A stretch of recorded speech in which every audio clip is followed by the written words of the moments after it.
परमपिता की असीम अनुकंपा का स्मरण करते हुए आइए उनके जो सबसे प्रसिद्ध नाम ओंकार है उनका 3 बार उच्चारण करते हैं, फिर कक्षा प्रारंभ करेंगे।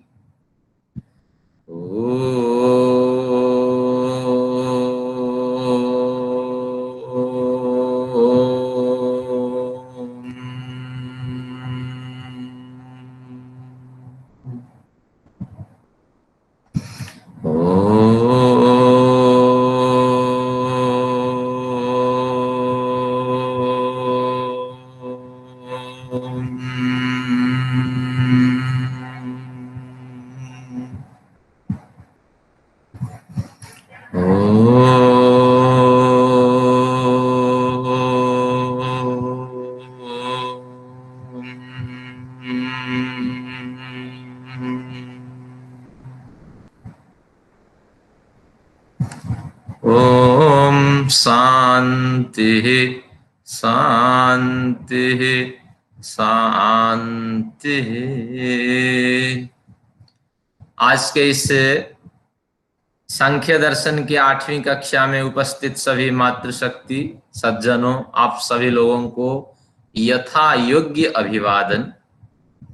बड़ी प्रसन्नता है कि हम आगे बढ़ रहे हैं। बहुत से सिद्धांतों का स्पष्टीकरण हमारे समक्ष होता जा रहा है।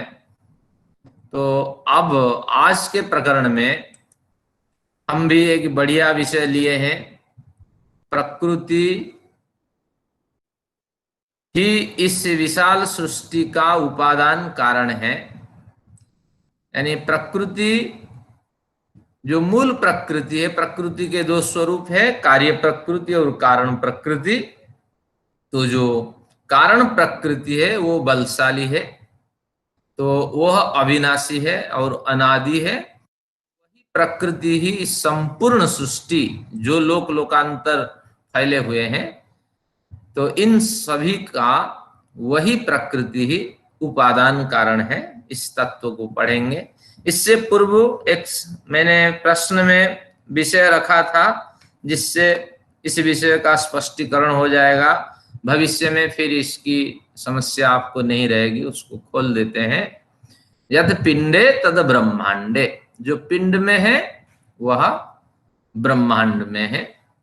तो तात्पर्य ये हुआ कि जैसे एक डमी पहले बनाया जाता है और उसको देख करके फिर विशाल भवन का निर्माण किया जाता है। जैसे राम मंदिर की अभी ढांचा बनती जा रही है, तो आप सोचते होंगे कि इसी तरह पहले शरीर का निर्माण, फिर विशाल सृष्टि का निर्माण हुआ होगा, लेकिन ऐसा नहीं है। सृष्टि बन जाने के बाद सृष्टि की अनुकृति में मनुष्य का निर्माण हुआ है। तो सृष्टि में जैसे चौधरी साहब ने स्पष्ट किया है, मैंने आपको शेयर कर दिया है ग्रुप में, कि 5 भूत सबसे अंतिम में इनकी उत्पत्ति हुई है। तो 5 भूतों के तत्व हमारे शरीर के अंदर है। पृथ्वी तत्व, गंध हमारे शरीर में है। पृथ्वी जल तत्व हमारे शरीर में है खून आदि के माध्यम से। और पृथ्वी जल तेज तत्व, उष्मा हमारे शरीर में हमेशा मौजूद रहती है। और अस्यैव चोपपत्ति रुष्मा करके वेदांत में भी एक सूत्र आता है। वो कहता है ये गर्मी क्यों है शरीर में, क्योंकि सूक्ष्म शरीर शरीर के अंदर काम कर रहा होता है, प्राण दौड़ रहा होता है, और मन गतिशील बना हुआ होता है। तो इसीलिए सूक्ष्म तत्वों के इधर उधर जाने आने की क्रिया होने के कारण शरीर में हमेशा गर्मी बनी रहती है। तो जब पढ़ेंगे वो अवसर, तब उसमें आनंद मिलेगा। मैं केवल आपकी रुचि बढ़ा रहा हूँ। ये शास्त्र भी पठनीय है, आखिर में तो वेदांत पढ़ना है। सचदेवा साहब तो कहते हैं कि वेदांत की पढ़ाई नहीं हुई है तो फिर हमें 2 साल पीछे झांकना पड़ेगा। तो लेकिन ऐसी नहीं है, धीरे धीरे पढ़ लेंगे। तो इसलिए पृथ्वी जल तेज वायु हमारे अंदर मौजूद है। सांसों के माध्यम से हम बाहर के वायु को अंदर लेते हैं, और अंदर में भी बहुत सी वायवीय शक्तियां हैं जो हमारे खाना को भी पचाती हैं और खून को भी दौड़ाती हैं। तो आगे पृथ्वी जल तेज वायु और आकाशीय तत्व मौजूद है। समस्त खालीपन जहां जहां है वो सब आकाशीय तत्वों से भरा है। तो यहाँ तक एक परमाणु के अंदर भी खालीपन मौजूद होता है। तो उसमें भी जो तत्व मौजूद होता है उसको वायवीय तत्व हम कहते हैं, आकाशीय तत्व कहते हैं। तो सब खाली जगह पे आकाशीय तत्व मौजूद है। तो इस तरह 5 भूतों से शरीर का निर्माण हुआ, लेकिन अंदर 5 भूतों को निर्माण करने वाली 5 तन्मात्राएं होती है, शब्द स्पर्श रूप रस गंध। तो वो तन्मात्राएं जो हैं मानवीय शरीर में भी मौजूद हैं, और उन्हीं के साथ इंद्रियों का निर्माण होता है।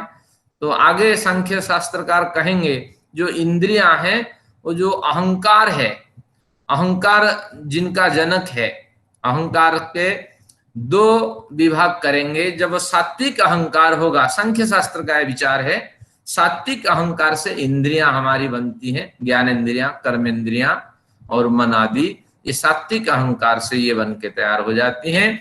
और जब तामसिक अहंकार होता है उनमें से पंच तन्मात्रा उत्पन्न होती हैं। लेकिन तामसिक अहंकार से क्या उत्पन्न होता है शास्त्रकार इसमें कुछ नहीं कहेंगे, तो इसलिए इस पे हम कुछ नहीं कह सकते, ये विचारणीय विषय है। सात्विक अहंकार से इंद्रियां और तामसिक अहंकार से 5 तन्मात्राओं का निर्माण, इस तरह एक प्रकरण आएगा। और आपके लिए ये छोड़ दिया जा रहा है कि तामसिक अहंकार से क्या किसकी उत्पत्ति होती है, तो आप कल्पना करें। और फिर आगे तो ये तन्मात्राओं के जो मूल घटक है वो अहंकार है। तो तन्मात्राएं हमारे अंदर मौजूद हैं, और तन्मात्राओं के जो साथी, उनके साथ जो उत्पन्न हुई हैं इंद्रियां, ये भी उनके माध्यम से परिचालित होती हैं। ये शरीर का सारा विषय है। शब्द स्पर्श रूप रस गंध तन्मात्रा, उनसे प्रेरित इंद्रियां, 5 ज्ञान इंद्रियां रहती हैं। और फिर आगे अहंकार भी शरीर में मौजूद रहता है, जिससे मैंपन का ज्ञान होता है। सृष्टि में भी अहंकार मौजूद है। तो इस तरह फिर आगे चलते चले गए कि आगे प्रकृति तत्व, महत तत्व, जिसे प्रकृति तत्व कहते हैं, जिसे बुद्धि तत्व कहते हैं। अहंकार से बुद्धि तत्व जो है उसका ज्ञान होता है, और बुद्धि तत्व यानी महत तत्व, बुद्धि तत्व का अन्य नाम, उससे अहंकार का निर्माण होता है। तो जैसे सृष्टि में प्रक्रिया चलती है, शरीर में भी एक बुद्धि तत्व का स्तर है, जिसे अंतःकरण शब्द से यहाँ भी स्पष्ट कर दिया गया। धीरे धीरे वो खोलेंगे। फिर आज के प्रकरण में उसी बुद्धि को फिर मन कह करके स्पष्ट संकेत करेंगे कि इन इन विषयों को मैंने और अधिक सरलता से प्रस्तुत करने का क्रम बनाया है। तो अब जो बुद्धि तत्व है शरीर में भी मौजूद है, अंतरिक्ष में महत तत्व बुद्धि तत्व का प्रतिनिधि है। फिर उससे प्रकृति तत्व का ज्ञान होता है। मूल प्रकृति अवश्य रही होगी। तो इस तरह हमारे शरीर में भी हमारा व्यक्तित्व, हमारा हाव भाव, हमारा व्यवहार और हमारा रहन सहन जो भी कुछ है, ये ही प्रकृति तत्व है। और हमारा पूरा शरीर, जैसे मैंने कल के व्याख्यान में कहा था, 99% प्राकृतिक तत्वों से बना हुआ होता है। तो एक तत्व इसमें जीवात्म तत्व होता है। तो इस तरह हो गया। आगे फिर पुरुष इससे निरपेक्ष है, निर्लिप्त है। पुरुष सृष्टि में सब जगह विद्यमान होता है, लेकिन किससे बेलगाव, किससे उसका संबंध नहीं होता है, बेलगाव स्थिति में रहता है। शरीर में भी, शरीर में जीवात्म पुरुष मौजूद रहता है, और जीवात्म पुरुष अगर मौजूद रहता है तो उससे सूक्ष्म जो परमात्म पुरुष है वो शरीर के सभी अंगों में मौजूद होता हुआ जीवात्मा के भी रग रग में मौजूद होता है, क्योंकि जो सूक्ष्म होता है वो स्थूल वस्तुओं में व्याप्त होता है। तो इसलिए इसी तरह जैसे शरीर में जीवात्म पुरुष और परमात्मा पुरुष विद्यमान है, संपूर्ण सृष्टि में भी जीवात्म पुरुष और परमात्मा पुरुष की विद्यमानता है। जीवात्मा पुरुष संपूर्ण सृष्टि में तो विद्यमान नहीं है, लेकिन सर्वत्र गति कर सकता है। हमने पढ़ा है कि परिणामी कहा, व्यापिना नित्यस्य, जीवात्मा की परिभाषा वहां कर दी। किसी भी लोक में जीवात्मा जा सकता है, लेकिन परमेश्वर की वहां अगर प्रेरणा होगी तभी वो गमन कर सकता है। तो इस तरह भी हम कह सकते हैं कि संपूर्ण सृष्टि में भी जीवात्म तत्व और परमात्मा तत्व का देखा जाता है। तो किसी भी लोक में इन सब का आदान प्रदान, गमनागमन देखा जाता है। तो इसलिए यत पिंडे, आज जो पिंड में आप देख रहे हैं वही ब्रह्मांड में है। तो इस तरह ये सिद्धांत यही समाप्त हुआ। जब कभी अवसर हो पिंड ब्रह्मांड का ज्ञान के लिए, तो आप जो आज चर्चा हुई है इसको दोबारा सुन सकते हैं। अब हम नए विषय की ओर जाते हैं और कुछ प्रश्न भी हैं विद्वानों के, इनका भी हम समाधान करेंगे, कुछ पढ़ते हैं। तो अब जो सीट मैंने आप लोगों को भेजी थी ग्रुप में, तो आप उस सीट को संग्रह करके एक बार देखिए। हमने पूर्व प्रकरण में अध्ययन किया था कि इस तरह प्रत्येक कार्य कारणों से उत्पन्न होता है, कोई भी ऐसा कार्य नहीं जो कारणों से उत्पन्न न होता हो। यहां तक कि प्रकृति, जीवात्मा और परमात्मा भी कारण से उत्पन्न होते हैं, उनका कारण है स्वेन उत्पद्यते, अपने ही कारण से वे उत्पन्न होते हैं। अब नया प्रकरण शुरू कर रहे हैं कि ये संपूर्ण जो सृष्टि है, इस सृष्टि के पीछे प्रकृति ही उपादान कारण है। इससे पूर्व 3 विषयों को स्पष्ट कर देते हैं। कारण किसी भी कार्य का एक कारण नहीं है, 3 कारण होते हैं। इनको हम कहते हैं दर्शन शास्त्र की भाषा में उपादान कारण, निमित्त कारण और सहकारी कारण। उपादान कारण, किसी की आवाज आ रही है वो म्यूट कर दें, सभी म्यूट रखें, जब प्रश्न होगा तो फिर आप उसको खोलें। तो 3 कारण होते हैं प्रत्येक कार्य के। एक तो उसके उपादान कारण, ये प्रमुख कारण है।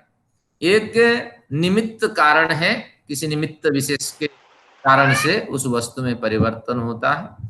फिर एक होता है सहयोगी कारण या सहकारी कारण। अंग्रेजी में इसको बदल दें तो उपादान कारण को हम एलिमेंट्री कॉज कहते हैं या एलिमेंट्री रीजन कहते हैं।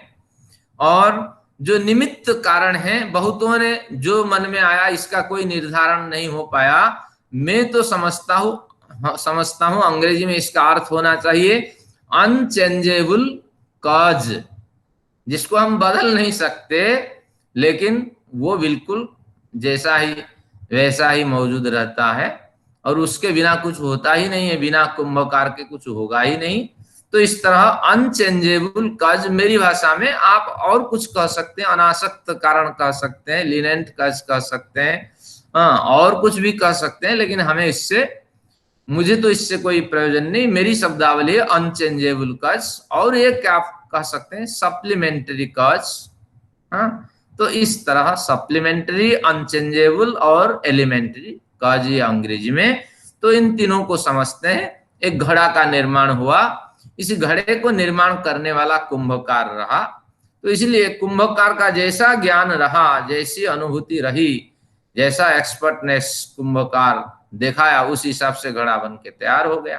तो इसलिए ये जो घड़ा का जो कारण है कुंभकार, हम उसको कहते हैं निमित्त कारण।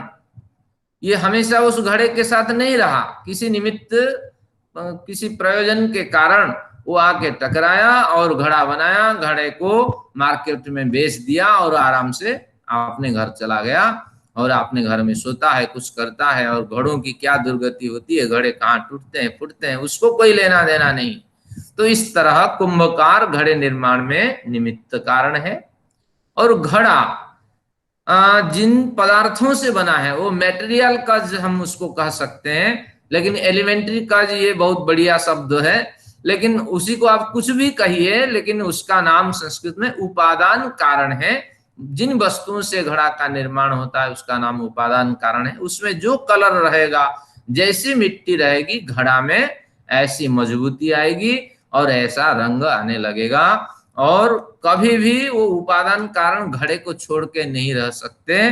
और घड़े टूट जाए तो ठीकरे, वो भी टूट जाए तो मिट्टी में कन्वर्सन को प्राप्त कर लेंगे, लेकिन घड़े के ठीकरे को छोड़ेंगे ही नहीं। आखिर दम फिर वो क्या दांत मिच करके मिट्टी में कन्वर्सन को प्राप्त हो जाएंगे, लेकिन घड़े के साथ उनका अटूट संबंध है। तो जो मिट्टी है घड़े की, ये है क्या है, उपादान कारण है। तो इस तरह उपादान कारण आपको मिल गया, निमित्त कारण मिल गया, कारण इसमें मौजूद रहता है जिसको सप्लीमेंट्री कॉज कहते हैं, पूरक कारण। कुंभकार जो चाक चलाता है उसके बिना तो होगा नहीं। एक धागा रखता है जिससे मिट्टी के जो बटलोई होती है उसको काटता है। तो वो धागा, पानी, वो मकान जिसमें रहता है, तो जितने साधन इसमें उपयोग होते हैं, डंडे, कपड़े आदि, ये सब ये पूरक कारण है या सहयोगी कारण है। तो इस तरह किसी भी वस्तु के निर्माण में ये तीनों कारण हमें चाहिए। तो इतनी बड़ी सृष्टि बनी है, तो ये सृष्टि का पहले निमित्त कारण कौन है? ईश्वर। क्योंकि ईश्वर की जैसी इच्छा तो ऐसी वो सृष्टि बनाते हैं, बिगाड़ते हैं। कहीं कहीं बड़े बड़े ऐसे प्लैनेट्स बनाए हैं, और जो दिखाई कैसे पड़ता है? मेष, मेष राशि, मेष यानी भेड़ जैसे, दूर से उसको दूरबीन से देखिए। हाँ, 21 मेष राशि में 21 बड़े बड़े नक्षत्र होते हैं, और सबको मिला देने से एक शेप निकल आता है, और उस शेप का नाम मेष यानी भेड़ जैसा एक प्लैनेट। प्लैनेट तो नहीं, एक स्टार है, एक स्टार क्लस्टर है। तो उस स्टार क्लस्टर में 21 जो स्टार्स होते हैं वो मेष जैसे दिखाई पड़ता है। कहीं कहीं तो मगरमच्छ जैसे कि मकर राशि होता है, कैप्रिकॉर्न कह करके लोग बड़े याद करते हैं, तो वो भी एक स्टार क्लस्टर है। वो बहुत लंबे लंबे लंबे ताराओं का मतलब संग्रह है, एक झुंड है, संघात है। तो इस तरह ईश्वर की इच्छा है, धरती को बना दिया है बिल्कुल गोल। तो इस तरह ईश्वर की इच्छा है, तो जैसी वो इच्छा करता है निमित्त कारण, ऐसे घड़े आदि का निर्माण करके रख देता है। अब आगे क्या रहा कि इसी सृष्टि को, ये संपूर्ण लोक लोकांतरों को जिसने बनाया, अब जिन उपादानों से बनाया, वो उपादान कौन कौन है? ये सृष्टि को हम भांपना चाहते हैं, जानना चाहते हैं। सृष्टि अचेतन है, बिना चेतन की सहारे ये सृष्टि चलती नहीं है। तो इसीलिए इस अचेतन सृष्टि को कोई अचेतन तत्व ही निर्माण कर सकता है। तो प्रकृति अचेतन है, 3 गुणों से युक्त है, सत्व रज तम गुणों से युक्त है। हर व्यक्ति, हर वस्तु हमें 3 गुणों का संकेत देता है। जब बढ़िया सामान खरीद करके लाते हैं, नया इन्वेंशन है, उस समय तो आपको रात में नींद ही नहीं आती है। उस समय उस वस्तु में सत्व गुण की वृद्धि होती है। धीरे धीरे उस वस्तु से काम करते हैं, राजसिक गुणों की वृद्धि होती है। और 1-2 साल के बाद आप सोचते हैं, अरे ये 64 स्टोरेज वाला मैं क्यों ये मोबाइल ले आया, अब बढ़िया मोबाइल खरीदता तो बहुत बड़ा लाभ होता। आज तो स्टोरेज 124 या कहीं आईफोन करिए 500 MB तक स्टोरेज इसमें दिखाई पड़ने लगे हैं। तो हम भी चाहते हैं कि ऐसे कुछ वस्तु ले लेते, तो उस समय तामसिक गुण से युक्त हो जाते हैं हम। तो हर वस्तु में 3 तरह के गुण होते हैं, लेकिन धीरे धीरे इन गुणों का हम ग्रहण करते हैं, इन गुणों से प्रभावित होते हैं। तो इस तरह ये आपका रहा, जो प्रकृति जो रही, ये आपका प्रकृति जो है उपादान कारण सिद्ध है, और पुरुष जो है निमित्त कारण सिद्ध हुआ। पुरुष यानी परमात्मा पुरुष। और रहा सहकारी कारण, यहाँ काल है, ये भी सहकारी कारण है। और क्या है कि यहाँ आकस्मिक संयोग कुछ होता है। आकस्मिक संयोग का मतलब निर्माण करके तो कुंभकार चला गया, लेकिन हवा आई और घड़ों में टकराहट हो गई, जिसके कारण घड़े जो मिट्टी से बने हुए होते हैं, तो इधर उधर हिल जाने से घड़ों में धीरे धीरे क्या हुआ ना, विकृतियां उत्पन्न हो गई। वो घड़े मार्केट में नहीं बिकेंगे। तो इस तरह यहाँ काल है, और संयोग आकस्मिक संयोग है। और कई बार जीवात्मा के कारण से भी कुछ इस सृष्टि में परिवर्तन हो जाता है। किंग जोंग अभी बम बारी करने में जुटे हुए हैं, और यहाँ तक हिरोशिमा में जब बम गिरा था, तो उससे 2 किलोमीटर तक तो पहले जल गया। इसके बाद में जो स्थितियां हुई अलग है, कई लाख लोग मरे। तो ऐसी स्थितियां उत्पन्न हो सकती हैं। तो मनुष्य के कारण भी कुछ प्राकृतिक आपदाएं उत्पन्न होती हैं, इस सृष्टि में परिवर्तन जिसके कारण होता है।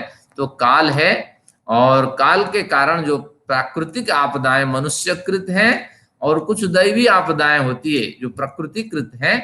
तो ये भी इसी क्षेत्र में आते हैं। इनको हम सहकारी कारण कह सकते हैं, सप्लीमेंट्री कज कह सकते हैं। तो इस तरह इनकी चर्चा है। अब प्रश्न उठता है कि अगर हम परमेश्वर को मान लें निमित्त कारण, तो हानि क्या है?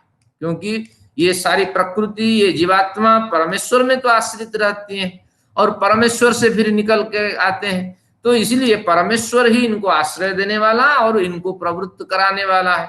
तो इसलिए हम इस निष्कर्ष पे पहुंचे हैं कि ये सृष्टि परमेश्वर से बनती है और परमेश्वर के द्वारा बिगड़ती है, इसलिए ये प्रकृति जीवात्मा परमेश्वर की ही देन है, इन्हीं की संतान है, संततियां हैं, इस तरह हम माने तो क्या होगा। इस प्रकरण को शुरू करते हैं। देखिए प्रकरण क्या है, 34 नंबर सूत्र है, समान प्रकृतेर्द्वयोः। जो सूत्र आपको दिया गया, ये पहला अर्थ अमान्य मान कि जगदीश हर व्याख्याकार अपने हिसाब से अर्थ करता है, तो ये अर्थ यहाँ ग्रहणीय नहीं है। उदयवीर का दूसरा अर्थ है वो ग्रहणीय है।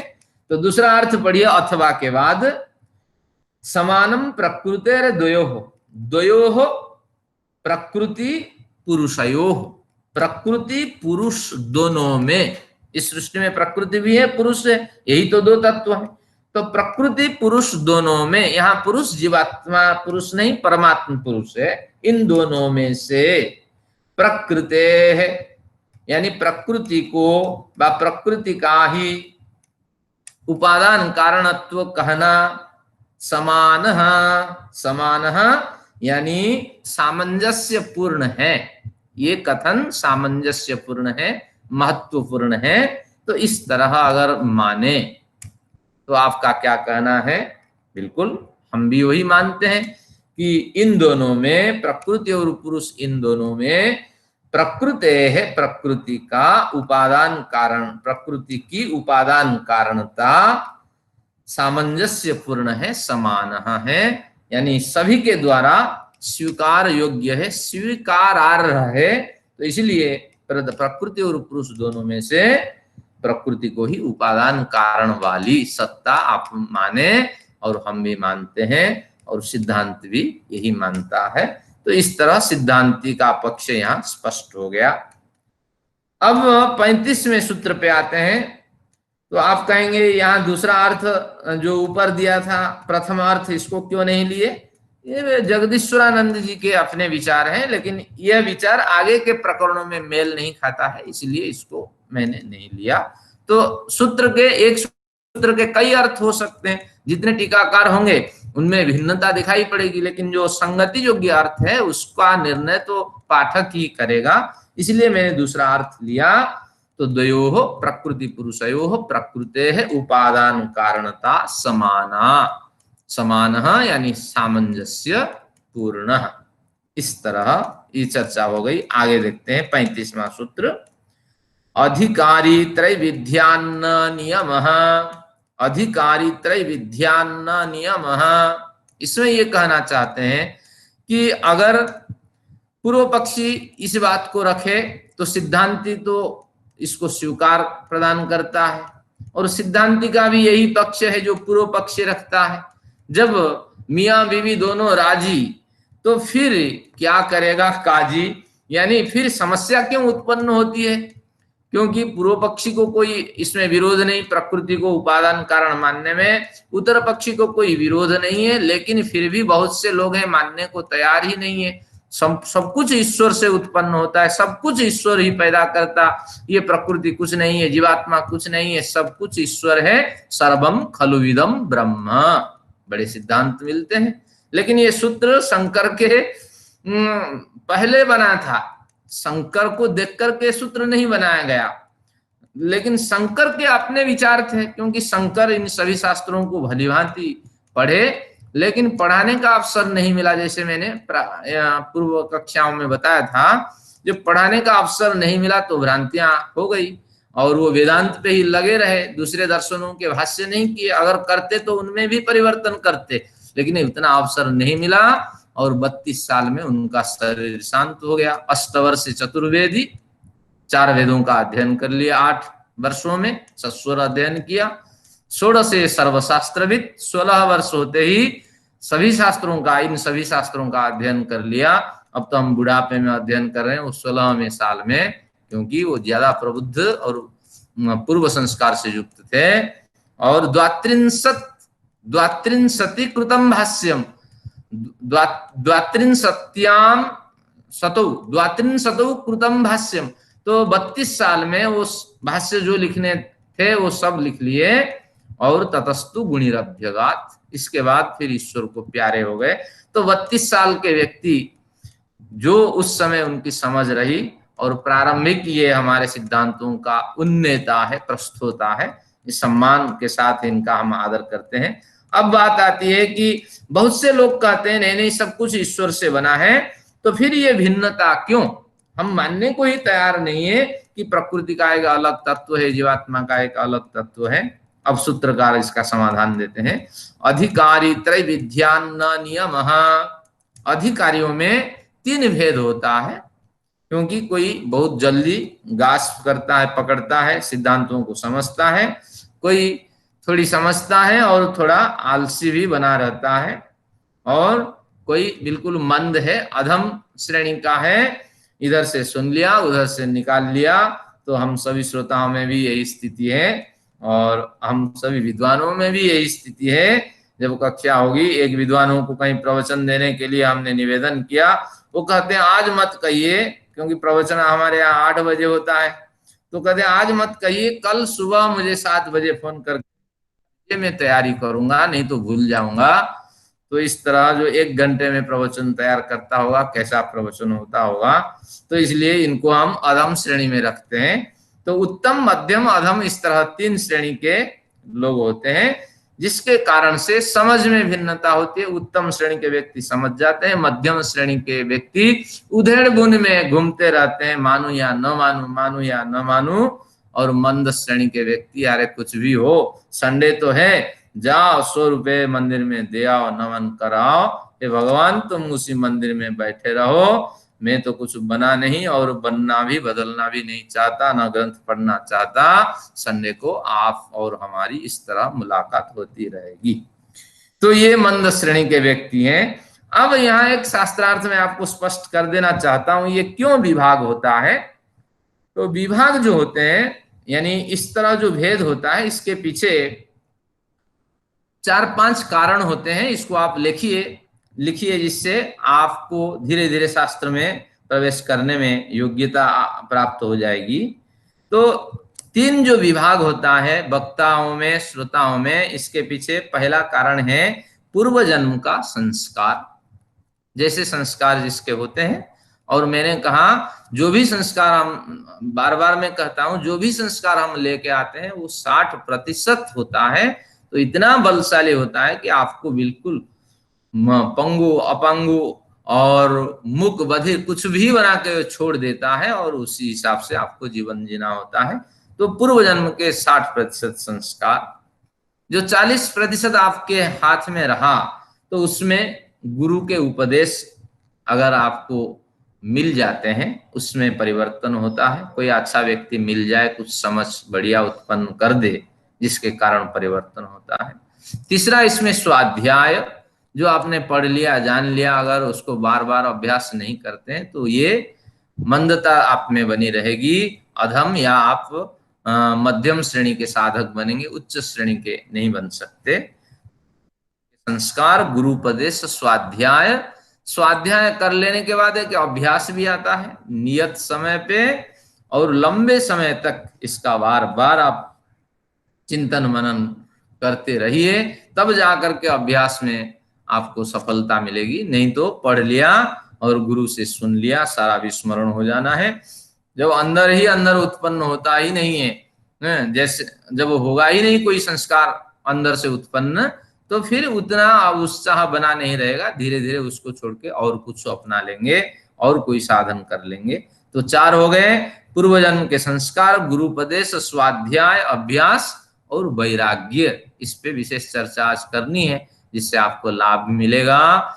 ये वैराग्य भी आपको ज्ञान ग्रहण में बड़ा सहायता प्रदान करता है और सहायक साधन है। तो वैराग्य की थोड़ी चर्चा कर लेते हैं। लोग वैराग्य वैराग्य बार बार कहते हैं, और वैराग्य का भी प्रकरण इसमें आएगा।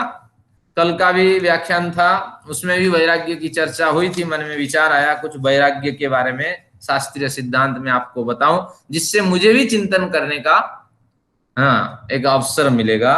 तो वैराग्य को हम पहले समझते हैं विराग। राग यानी आसक्ति, तो वी यानी विगता आसक्ति विगतः रागः वैराग्यः। यानी जब हमसे राग, जो हमारी आसक्ति है, वो जब दूर हो जाए उसको हम वैराग्य कहते हैं। वैराग्य को यानी आसक्ति दूर करने के लिए हमें 3-4 शास्त्रीय सिद्धांत अपनाने पड़ेंगे योग दर्शन के, और इसमें आपको वेदांत दर्शन के कुछ प्रमुख जो बिंदु है मैं आपको सूचित कर रहा हूं, और सभी बिंदु के पीछे शास्त्रों के तर्क होते हैं। तो संस्कृत की पंक्तियां हैं, आप शायद नहीं लिख पाएंगे, लेकिन भाव अपने हिसाब से लिखिए या दोबारा वीडियो सुन करके लिख सकते हैं। राग विषय निर्वाचनम तदुपरि शास्त्रीय प्रहारश्च। वैराग्य को प्राप्त करने के लिए पहला आपको अस्त्र उठाना पड़ेगा, राग विषय निर्वाचनम तदुपरि शास्त्रीय प्रहारश्च। सबसे पहले उदार वृत्ति एक होती है, योग दर्शन पढ़ेंगे कि किस ओर मेरा ज्यादा खिंचाव है। आत्मसमीक्षा के माध्यम से आप 4-5 दिन का उसका संग्रह करें, किस ओर मन ज्यादा भाग रहा है, मेरे में जो कमी है उसकी आप समीक्षा करें। और जिन जिन वस्तुओं में आपका राग है, तो राग विषय निर्वाचनम, उनका चुनाव कर लें। इन विषयों में मेरा प्रवेश है, मेरी प्रवृत्ति है, मेरी कमजोरी इन विषयों को ग्रहण करने में है। और तदुपरि शास्त्रीय प्रहारश्च, शास्त्र प्रतिपादित प्रहार उस पे करिए। शास्त्र का पहला प्रहार है कि ये संसार दुखपूर्ण है, और दुखपूर्ण संसार में हम फंसे हुए हैं। तो दुखपूर्ण संसार से निवृत्ति प्राप्त करने के लिए हमें बड़ी सजगता के साथ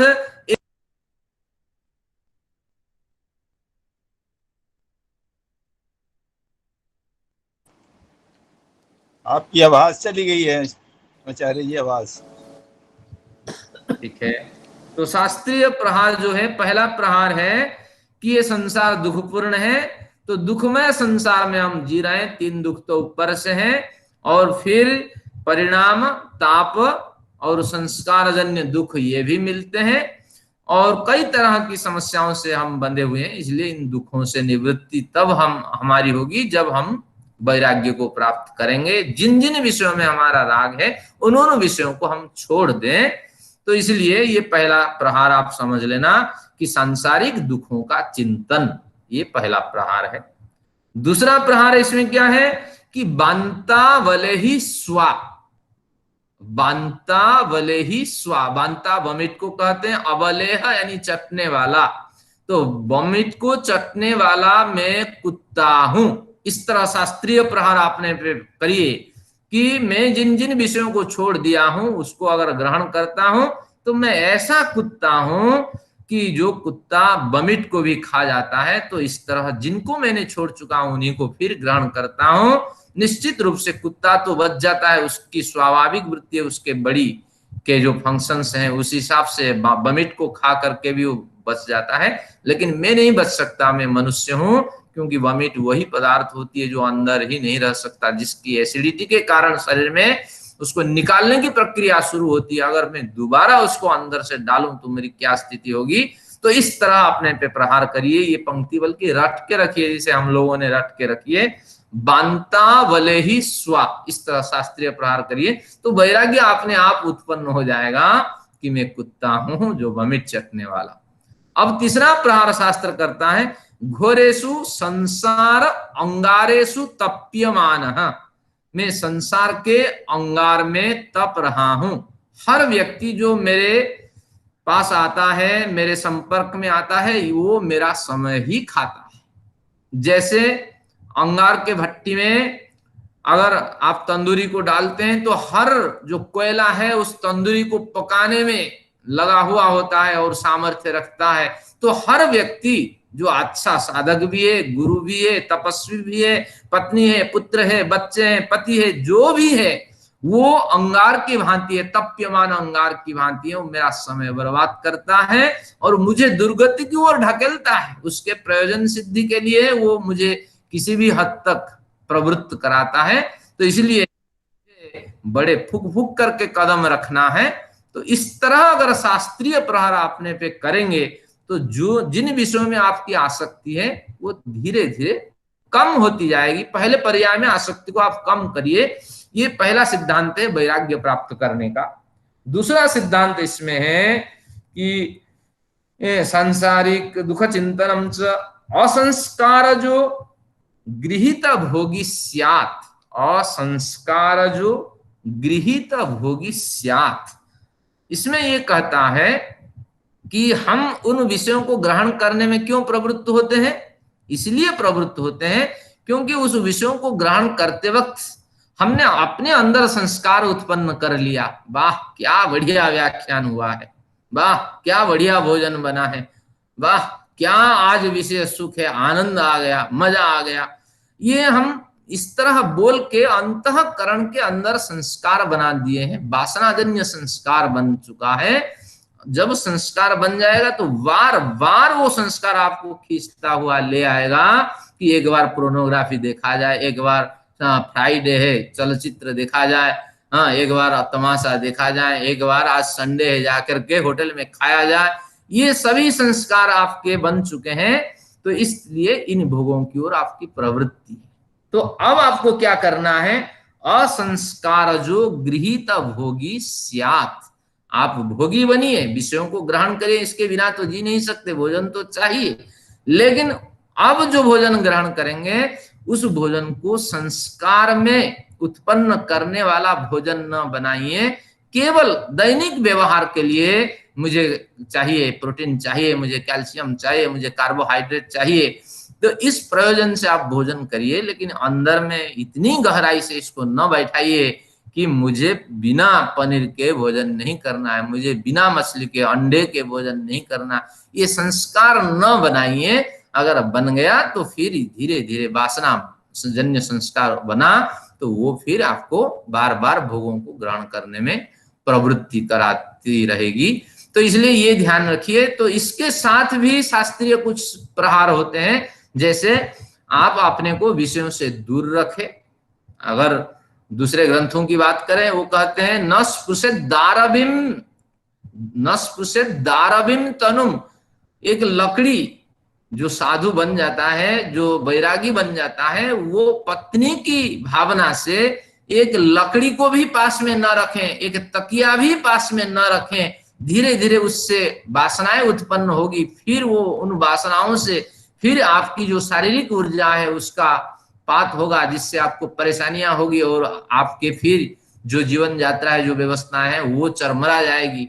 तो इसीलिए शास्त्र कहता है असंस्कारज गृहीत भोगी स्यात्, समस्त भोगों को ग्रहण कर उसको बलिष्ठ संस्कार में कन्वर्ट न करिए और बिल्कुल हैबिचुअल तरीके से आप जिए, जैसे महिलाएं जीती हैं। आज क्या भोजन बनाना है, महिला पूछती है तो पति के हिसाब से भोजन बनता है, क्योंकि हमारा पुरुष प्रधान समाज है, मैं कह रहा हूँ। तो इस तरह महिलाओं के सामान्य जो महिला जैसी जीती है, इस तरह सबके खुशी में खुशी, सबकी खुशी में खुशी और सबके दुख में दुखी। तो इसी तरह जीवन जिए और अपनी तरफ से कोई प्रतिक्रिया व्यक्त न करें, तो आप सुखी रहेंगे और वैरागी आपको माना जाएगा। तृतीय सिद्धांत है मध्य मध्य विषयांतर सेवनम च, बीच बीच में भिन्न विषयों का भी सेवन करें। जिन जिन भोजनों का आप ग्रहण करते हैं, जिन जिन विषयों में आपकी प्रवृत्ति है, उन विषयों को छोड़ दीजिए, थोड़ी देर छोड़ दीजिए, एक माह छोड़ दीजिए। पनीर खाते हैं तो थोड़ी बड़े दिन तक इसको छोड़ दीजिए, और भी जो जिस विषय में आदी हैं उनको छोड़ दीजिए। बड़े लंबे अंतराल हो जाने के बाद उस विषय के प्रति अब राग उतना उत्पन्न नहीं होगा, धीरे धीरे विषय शांत हो जाएगा। तो ये विद्वानों के तर्क होते हैं, ये तृतीय सिद्धांत है। तो हमेशा उस विषय को और एक रूटीन में चलेंगे तो कहीं ना कहीं त्रुटि होगी। इसलिए साधक क्या करते हैं, उपवास कर लेते हैं। जो ज्यादा प्रवचन देते हैं वो जानते हैं प्रवचन के कारण भी इनके जो राग है ये उत्पन्न हो रहा है कि बार बार लोग मुझे सुने, मेरी तारीफ करें। वो एकांत सेवन करते हैं। देखिए बड़े साधु संत महात्मा फलाने तारीख से फलाने तारीख तक एकांत वास करेंगे, मौन ग्रहण करेंगे, और ये सब इसी के पीछे होता है कि वैराग्य इनके पक जाए, सध जाए। तो इसलिए थोड़ी देर वो बाहर प्रवृत्त होने के बाद फिर अंतर्मुखी बन जाते हैं। ये तृतीय सिद्धांत है। चतुर्थ सिद्धांत है अध्यात्म भिन्नेषु विषयेषु प्रतिक्रिया रहितम पूर्णम अनासक्तम च वैराग्यम जनयति। अध्यात्म भिन्नेषु विषयेषु, जो विषय आपके सामने आ रहा है वो अच्छा भी आ रहा है बुरा भी आ रहा है, लेकिन आप देखिए अध्यात्म भिन्न अगर विषय है तो उसके प्रति प्रतिक्रिया रहितता आप अपनाइए। कोई प्रतिक्रिया न दे। साधु के गले में माला डाल दिया जाता है और वो माला फूल की भी हो सकती है और जूतों की भी हो सकती है, लेकिन अध्यात्म भिन्न विषय में साधु की कोई प्रतिक्रिया नहीं होती है। अगर व्यक्ति मजाक करते हैं, हंसी मजाक करते हैं, बिना प्रतिक्रिया से वो जूते के माला पहन के चल देता है। तो इस तरह आपको रखना है कि हर फोन का जवाब नहीं देना, प्रयोजन पे जवाब देना। और अध्यात्म विषयेषु, अध्यात्म भिन्नेषु विषयेषु, अध्यात्म से भिन्न विषयों पे कोई बहस नहीं करनी है। और पूर्णम अनासक्तम च, सभी विषयों में पूर्ण अनासक्ति रखिए। पत्नी बहुत बढ़िया सेवा करती है, ये भी आसक्ति का कारण है, इसलिए इसको भी हैबिचुअल में ले लीजिए। पूर्ण आसक्ति न रखें। बेटा होनहार है या बेटा नालायक है, राग भी द्वेष भी, ये दोनों ही वैराग्य को असंतुलित करते हैं। तो किसी के प्रति द्वेष भी न रखें, किसी के प्रति राग भी न रखें, और सभी को हैबिचुअल वे में यानी व्यवहारिक स्थिति में, ये मनुष्य का स्वभाव है अच्छा बर्ताव करना, मनुष्य का स्वभाव है बुरे बर्ताव करना। तो इसी तरह भावना के साथ इस संसार में अनासक्ति वृत्ति बनाइए, तब फिर ये आपको वैराग्य की प्राप्ति हो जाएगी। तो ये कुछ सिद्धांत हैं, जीवन में उतरते नहीं है वक्ता के भी, लेकिन आपको स्पष्ट करा करके मैं भी प्रयास करता हूं कि इनमें कुछ चलूं। तो इस तरह आज चर्चा में वैराग्य की थोड़ी चर्चा हो गई। तो देखिए, कहते हैं कि हम में जो 3 तरह के भेद होते हैं, इसके पीछे कारण ये 5 होते हैं। पूर्व जन्म के संस्कार, गुरुपदेश, स्वाध्याय और अभ्यास और वैराग्य। तो जिनके ये पुष्ट होते हैं तो वो उत्तम कोटि के साधक होते हैं, नहीं तो मध्यम और अधम कोटि के साधक होते हैं। तो इस तरह इस सूत्र का बढ़िया अर्थ हो गया। अब आते हैं महदाक्ष्यम आद्यम कार्यम तन मनः। महदाक्ष्यम आद्यम कार्यम तन मनः, कहते हैं महदाक्ष्यम, नीचे जो पंक्तियां हैं वो पढ़िए। प्रकृति का सर्वप्रथम कार्य जो महत्त्व है, प्रकृति से महत्त्व का निर्माण हुआ, कहते हैं तन मनः, उसे हम मन कहते हैं। अब मैंने क्या कहा था, महत्त्व को बुद्धि, फिर सूत्रकार कपिल ने महत्त्व को 29वें सूत्र में कहा था अंतःकरण, अब कहा मन। आपको मिल गया, मन बुद्धि अंतःकरण, इसी का नाम महत्त्व है। तो ये क्यों भिन्न भिन्न टुकड़े टुकड़े में कहते हैं? ऋषि की इच्छा है, क्योंकि उस समय सभी को ये बातें समझ आती थी, तो इसलिए उन सभी लोगों को दृष्टि में रख के सूत्र लिखा गया था। आज हमें तो लिख लिख चलना होता है, तो हमें भ्रांति होती है। तो देखिए, ये कह रहा है कि प्रकृति का सर्वप्रथम कार्य जो महत्त्व बताया गया था, उसी का दूसरा नाम है मन। मन यानी अंतःकरण, अंतःकरण यानी बुद्धि तत्व है। इस तरह इसका कथन हुआ। अब सचदेवा साहब जी के प्रश्न, अब प्रश्न का उत्तर आ गया।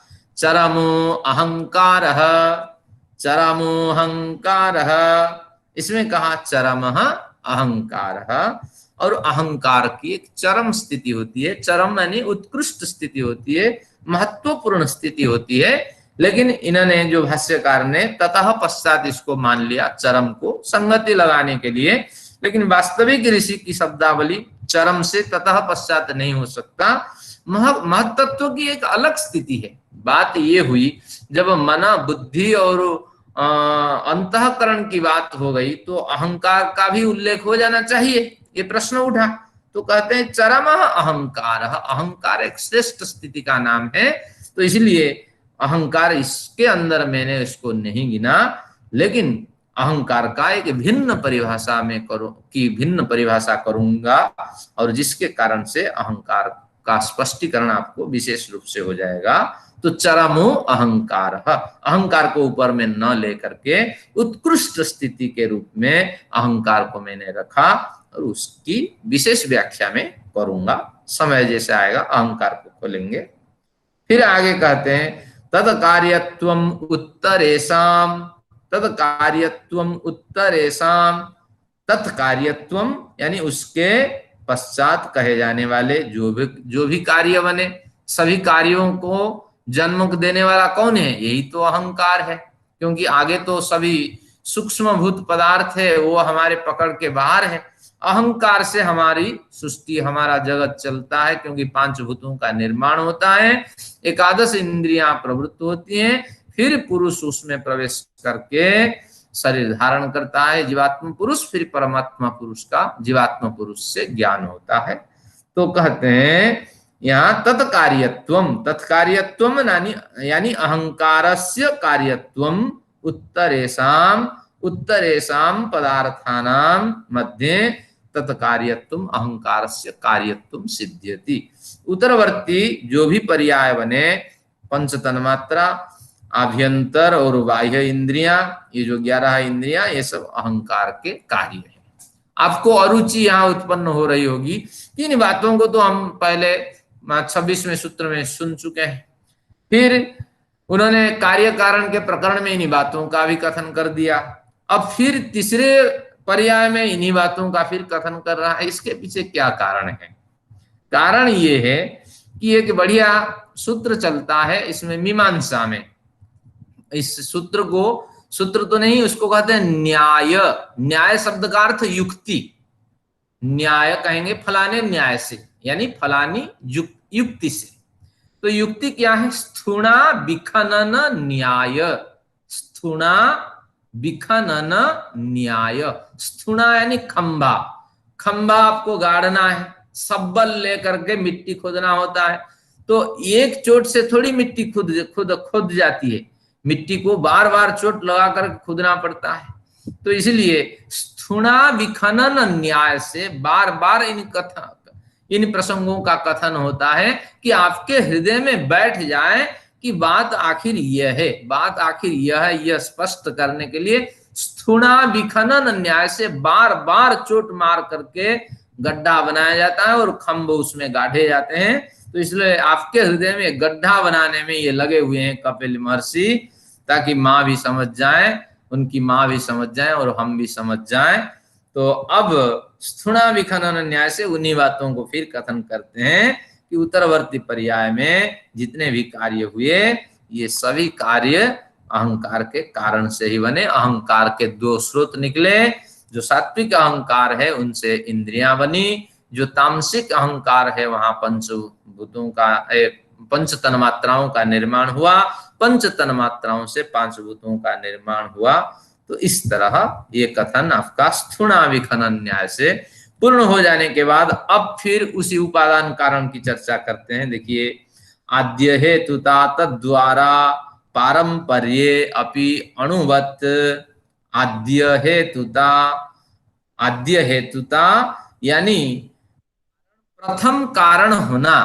आदि में हेतुता, हेतु यानी कारण, तो प्रथम कारण होना, प्रकृति का प्रथम कारण होना सिद्ध हो गया, क्योंकि प्रकृति प्रथम कारण होती है, फिर धीरे धीरे एक एक कार्य इसमें उत्पन्न होते होते नए कार्यों को जन्म देते हैं। तो आद्य हेतुता तद द्वारा, तद द्वारा के ऊपर एरो लगा करके कार्य द्वारा, कार्य द्वारा संस्कृत वाले लिख सकते हैं।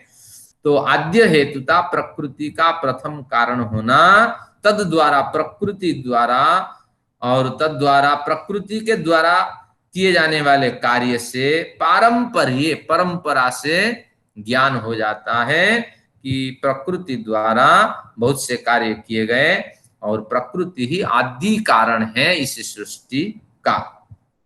फिर कहते हैं परंपरा से ये सिद्ध हो जाने पर अणुवत, और अणु के समान ये ज्ञान सभी को हो जाना चाहिए। ये ज्ञान सभी को होता है कि जैसे एक अणु प्रारंभिक पर्याय में रहा और वह अणु धीरे धीरे दूसरे अणु, तीसरे अणु, चौथे अणु आदि से मिल करके धीरे धीरे 100 अणु और सहस्र अणु में परिवर्तित हुआ, फिर अणु विखराव को प्राप्त कर गए और सभी अणु बिल्कुल सिंपल इकाई में, यूनिट में बंट गए।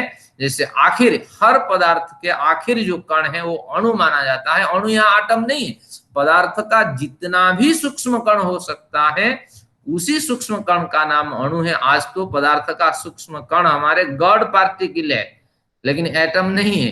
तो यहाँ अणु का मतलब है पदार्थ का जो सूक्ष्म कण है, तो उसी कण को हम अणु कहते हैं। तो उसी तरह प्रकृति ही अणु बन करके इसी सृष्टि को विभिन्न सत्व रज तम रूपी अणुओं के संयोग से प्रकृति ने बनाया।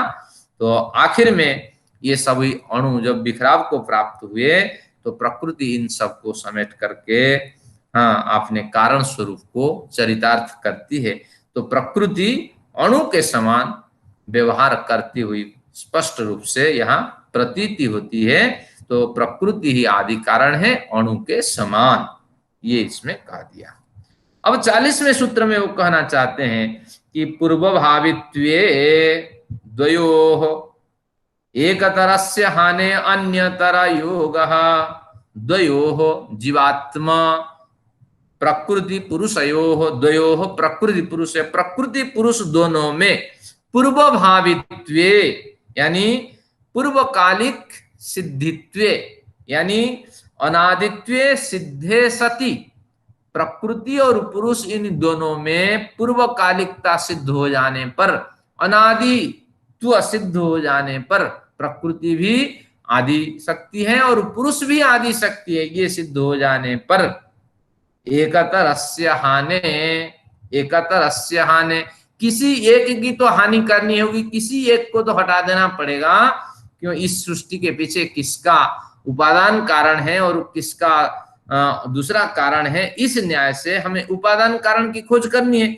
तो उपादान कारण की खोज की दिशा में दोनों की पूर्वकालिकता सिद्ध हो जाने पर तो एक तरह से हानि, किसी एक की हानि होनी चाहिए, किसी एक को हटा देना चाहिए, किसी एक को हटा देना चाहिए।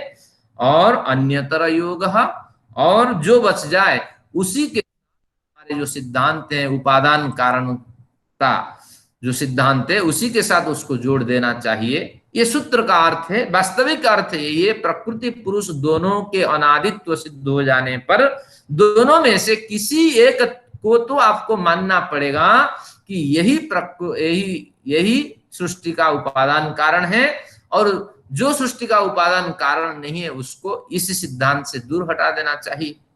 तो इन दोनों में किसको माने किसको न माने, जैसे बच्चों के सामने प्रश्न रखा जाता है, बच्चे बताओ इन दोनों में से किसको हमें हटा देना है उपादान कारण के सिद्धांत में, किसको रखना है। तो कपिल ने इसी सिद्धांत के आधार पे मां के सामने प्रश्न रखा, और कपिल की ये भाषा देखिए कि दोनों की पूर्वकालिकता सिद्ध हो जाने पर भी किसी एक को तो यहां से हटा देना पड़ेगा। तो वो कौन है? प्रकृति पुरुषों में से मां बताओ।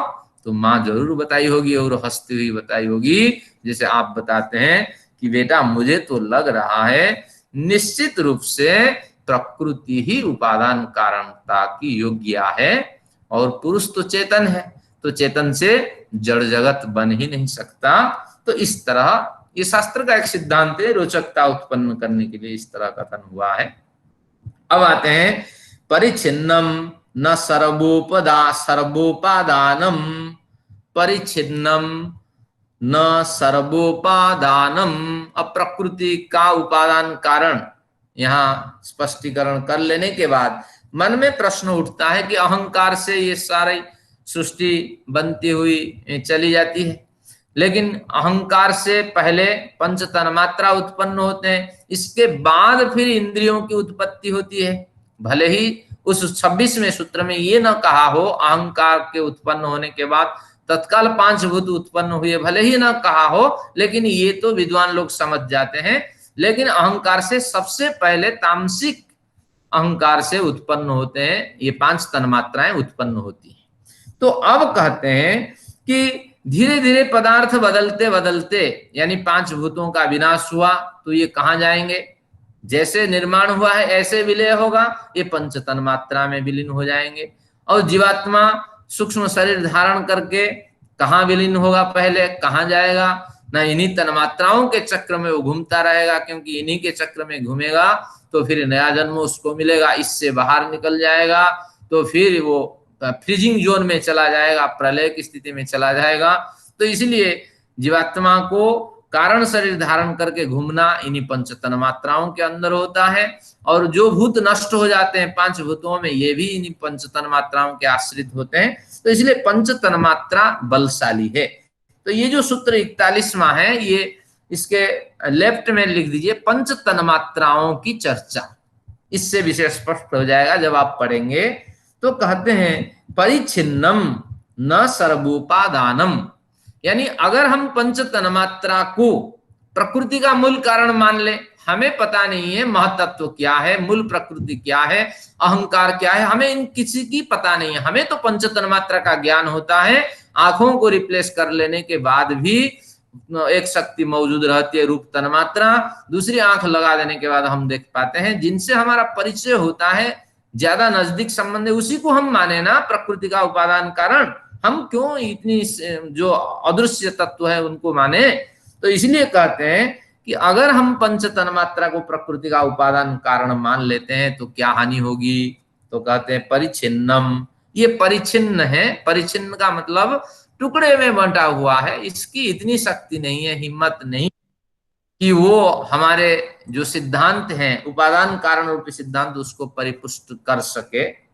क्योंकि पंचभूतों को चलाने के लिए एक व्यवस्था चाहिए, और उस व्यवस्था को उत्पन्न करने की शक्ति पंच तन्मात्राओं में नहीं है। ये भी दूसरों पे आश्रित है, क्योंकि शरीर को चलाने के लिए केवल पंच तन्मात्रा पर्याप्त नहीं, बुद्धि की भी आवश्यकता होती है, अहंकार की भी आवश्यकता होती है, प्रकृति तत्व की भी आवश्यकता होती है।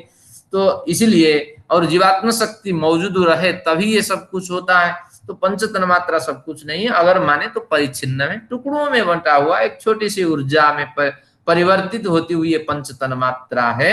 न सर्वोपादानम, और न समस्त जगत का ये पंच तन्मात्राएं जो है, समस्त जगत की ये उपादान कारण भूता नहीं हो सकती। समस्त जगत की ही ये उपादान कारण भूता पंच तन्मात्राएं हैं, हम नहीं कर सकते। तो इसलिए वास्तविक जो पहले कहा गया है कि मूल प्रकृति जो है, जो कारण प्रकृति है, वही ही संपूर्ण जगत का उपादान कारण है। इस तरह आप माने। फिर कहते हैं 42 में, तदुत्पत्ति श्रुतेश्च, तद उत्पत्ति श्रुतेश्च, उस जो कार्य जगत को उत्पन्न करने वाली कारणात्मिका प्रकृति है, मूल प्रकृति है, तो उसकी उत्पत्ति श्रुति में पाई जाती है। श्रुति यानी वेदों में अनेक मंत्रों के सहारे यह स्पष्ट कर दिया गया है कि मूल प्रकृति से ही जगत का निर्माण होता है, जगत की उत्पत्ति होती है। इस जगत का वास्तविक उपादान कारण मूल प्रकृति है। तो अब आप कहेंगे कहाँ वेदों में इस तरह कथन हुआ है? तो समय तो नहीं है, लेकिन फिर भी मैं एक मंत्र रखता हूं वेदों का, जिससे आपको स्पष्ट हो जाए। अजाम एकाम लोहित शुक्ल कृष्णाम, एक मंत्र आता है ऋग्वेद में। अजाम एकाम, एक अज है, यानी उत्पन्न न होने वाली एक वस्तु है। लोहित शुक्ल कृष्णाम, उसके 3 तरह के रंग होते हैं। लोहित रजोगुण, और शुक्ल सत्वगुण, कृष्ण तमोगुण। तो 3 तरह के इसके रंग होते हैं। अजाम एकाम लोहित शुक्ल कृष्णाम बवही ही प्रजा सृजमाना स्वरूपा, स्वरूपा अपने रूप के समान, जैसे वो अचेतन है, इसी तरह बहुत से अचेतन शरीरों से युक्त तो अनेक प्रजाओं का निर्माण करती है वो। और उसके अंदर जीवात्मा आने के बाद चेतनता ही है, तो इस नहीं तो 99% अचेतनता तो है हमारे अंदर। फिर कहते हैं, ये प्रकृति का कथन हो गया। अजो एको जुषमाणोनुसेते, और भी सृष्टि में एक अज है। अज यानी उत्पन्न न होने वाला तत्व है। और जुषमाण अनुसेते, हर पदार्थों को खूब भोगता हुआ बड़ा आराम करता है। यहाँ वो कौन है? जीव है। भोग मिल जाए तो छोड़ने के लिए तैयार ही नहीं है। रविदेव जी दिखाई पड़ते हैं, और मैं समझ गया कि भोग ग्रहण में क्या रुचि है हम दोनों की, ये जानते हैं रविदेव जी। तो अजो एको जुसो माणोनुसेते, फिर जहां तेनाम भुक्त भोगाम अजोन्य, अजह अन्य, एक और अज है जो जन्म नहीं लेता है, लेकिन भुक्त भोगाम अजोन्य, जो पहले अज के द्वारा भोगी गई ये प्रकृति है। इस प्रकृति के कण कण में रहते हुए भी वो भुक्त भोग बना रहता है, इस प्रकृति को ग्रहण ही नहीं करता और जीवात्मा से कोई कार्य नहीं लेता, उसको किसी की सहायता की आवश्यकता नहीं है, वो स्वयं सक्रिय है। तो इस तरह तीन अजों का यह कथन हो गया। पहले जो अज रहा उसको अजा कह करके प्रकृति का अर्थ दिया गया, दूसरा अज जीवात्मा है, तीसरा अज जो है वो परमात्मा है। तो इस तरह वेदों में अनेक कथन किया गया कि प्रकृति से ही जगत का निर्माण हुआ है और प्रकृति सत्व रज तम गुणों वाली है, और उसको अगर बढ़िया ढंग से कह दिया जाए कि ये प्रसाद, प्रसन्नता, मोह और राग को उत्पन्न करने वाली है। तो इस तरह प्रकृति का वर्णन हुआ है। तो आज के प्रकरण के हिसाब से यही हमें विराम लेना है। तो इस जगत का जो मूल कारण है वो हमारी प्रकृति है, और प्रकरोति इति प्रकृति, प्रकृष्ट रूप से वो हमें भोग उपलब्ध कराती है, और परमेश्वर के संकेत से उस प्रकृति देवी का नमन करते हुए आज का जो कार्यक्रम है, आज का सत्र समाप्त करते हैं। और जो प्रश्न रह गए हैं ग्रुप खोल दिया जाए, अग्निहोत्री से निवेदन है तो आप प्रश्न रखें, और इस तरह हमारा ये सत्र चलता रहेगा। और अगले में बढ़िया प्रकरण आएगा, आज से आप अभ्यास करके आइए। अगले प्रकरण में एक बढ़िया सूत्र में आपको संकेत कराता हूं, इसको अभ्यास करके आप आइए। ये सूत्र है 48वां सूत्र, ये सबको याद हो जाना चाहिए, अगली बार पूछूंगा। तत्र प्राप्त विवेकस्य अनावृत्ति श्रुति, तत्र प्राप्त विवेकस्य अनावृत्ति श्रुति, यानी जो प्राप्त विवेक है, जिसे वास्तविक ज्ञान हो गया है और अविप्लवा विवेक ख्याति, न डिगने वाली समझ के साथ व्यवहार करता है, उसी की ही अनावृत्ति होगी। बार बार उसी को जन्म चक्र के बंधन में नहीं आना पड़ेगा। लेकिन ये ज्ञान जब तक नहीं होता है तो फिर आवृत्ति होती रहेगी, बार बार आना पड़ेगा। इस तरह फिर ग्रंथ पढ़ना पड़ेगा, फिर कोई आचार्य मिलेंगे, फिर कुछ और श्रम करना पड़ेगा। तो इस तरह आज की कक्षा समाप्त करते हैं। शांति पाठ। ओम द्यौः शांतिरन्तरिक्षं शान्तिः पृथिवी शान्तिरापः शान्तिरोषधयः शान्तिः वनस्पतयः शान्तिर्विश्वे देवाः शान्तिर्ब्रह्म शान्तिः सर्वं शान्तिः शान्तिरेव शान्तिः सामा शान्तिरेधि। ओम शान्तिः शान्तिः शान्तिः। परमपिता से हमारी प्रार्थना है कि शीघ्र ही हमारे जन्म कर्म के बंधन को शांत कर दें। प्रार्थना तो कर सकते हैं, कर क्या सकते हैं, पुरुषार्थ तो चल ही रहा है।